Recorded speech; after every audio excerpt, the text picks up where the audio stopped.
How's it going? Today, we're diving into something incredibly cool and honestly a huge honor for me personally.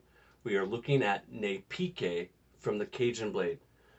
If you read the sales page, Eric mentioned that the seed for this Bayou aquatic was actually planted during some of mine and his conversations. We were discussing blue aquatics and a potential collaboration and how a blue bayou fragrance would be a cool concept. We haven't proceeded with that collaboration, but what Eric has here is unique and beautiful. It's not a blue, it's what I would call a woody aquatic. Eric wanted to capture the essence of the natural atmospheric scents from my outdoor shaves, give it a bayou spin.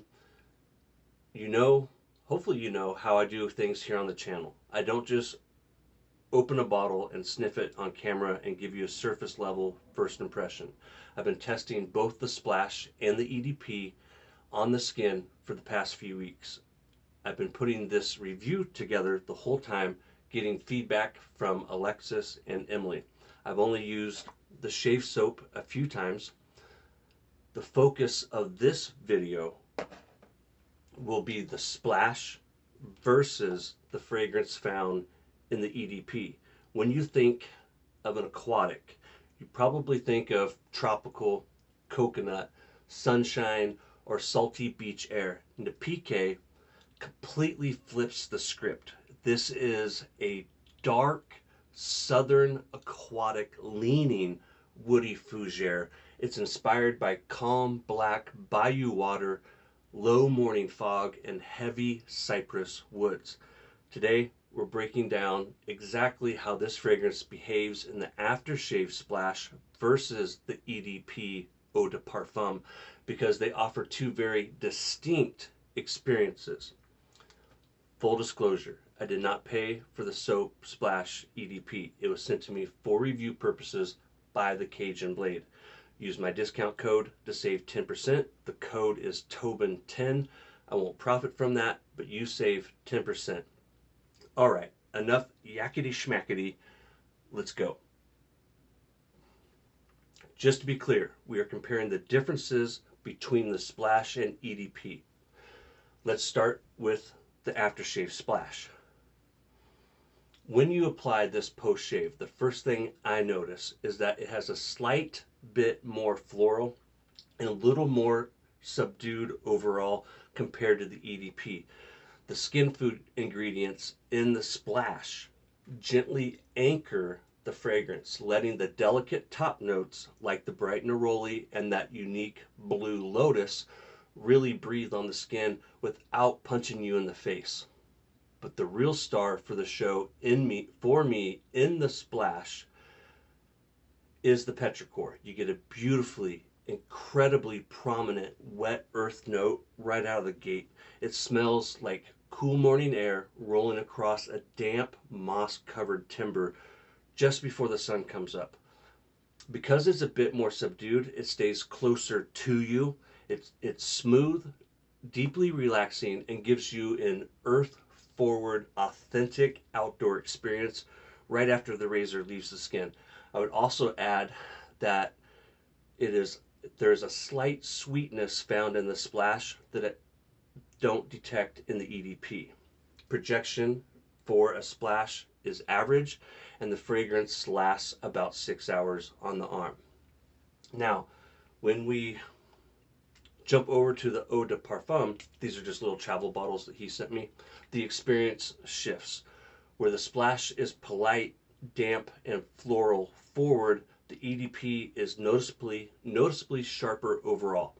Same, but different, but still same. Because an EDP is formulated to project and carry through the air, that initial hit has a crisp, sharp energy to it. That green aquatic note and the neroli cut right through, immediately creating a vivid, misty, wet atmosphere.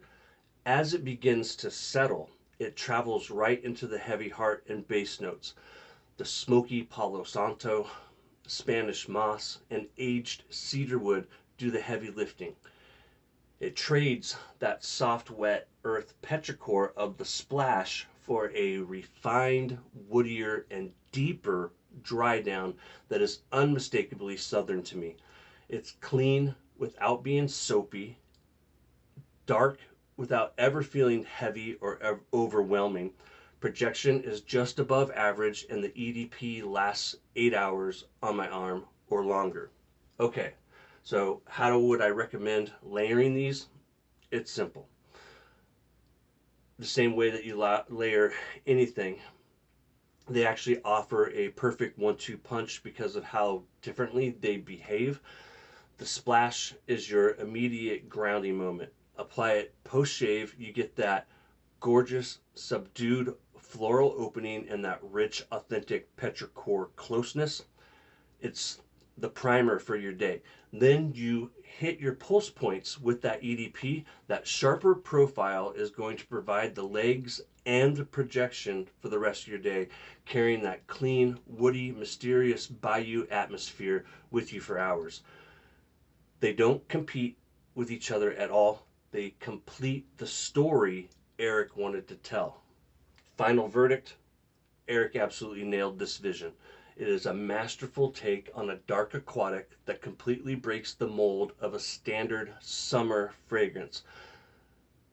A massive thank you to the Cajun Blade for the shout out and for creating a scent that brings those quiet, earthy mornings on the water right into the shaved in and makes me think of what it might be like to do an outdoor shave in the South.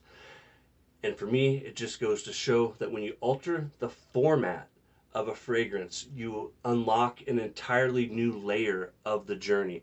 It's the little big things, my friends, like discovery of new places, and that is exactly what Nezpique has done for me. See you in the next one.